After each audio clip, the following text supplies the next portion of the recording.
qaar ka mid ah waalidiinta ku nool magaalada Mombasa ayaa waxa ay si weyn u soo dhaweeyeen hadalkii ka soo yeeray wasiirka wasaaradda waxbarashada Professor George Magoha ee maalintii Talaadada ahayd isbuucan si rasmi ah u furayay kulan weynaha 17aad ee maamulayaasha iskuulada oo magaalada Mombasa lagu qabtay.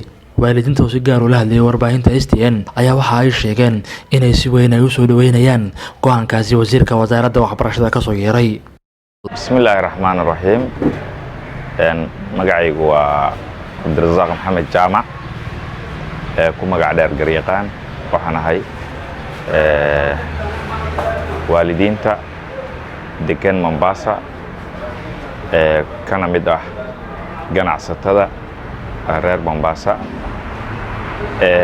run ahaantii arrintan ku saabsan iskuulaadka ee uu ka hadlay wasiirka waxbarashada ku saabsan in iskuulaadku aysan khasbi karin ardayda awoodi weyda inay iska bixiso kharajaadka ama school feeska oo laga soo cayriyo sida badanaa ay sameeyaan dhammaan iskuulada ama private ha ahaadeen ama kuwa dawladeed ha ahaadeen oo ardayda loo soo cayriyo feeskaas. run ahaantii arrintaas annaga waalidiin ah aad iyo aad baa run ahaantii ay noo taabanaysaa, waana soo dhaweynaynaa. waxaan rabaa marka waalidiinta naftirkooduna inay dadaalaan oo ay dadaal badan muujiyaan sidii labada dhinacba la isugu dheelitiri lahaa.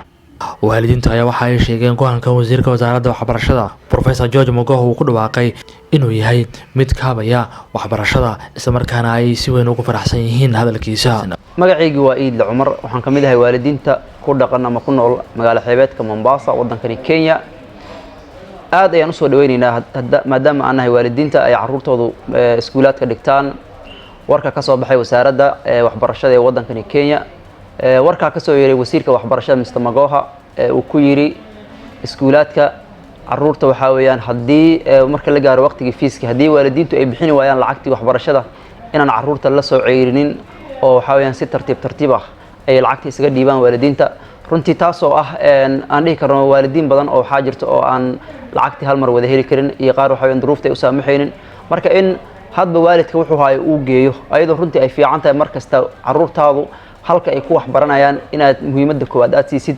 anagu waan soo dhaweynaynaa, waana waxa aad iyo aad u fiican weey, waayo dad badan oo xaajiro aan runtii arrintaas hal mar haleeli karin ama lacag aan iska wada bixin karin.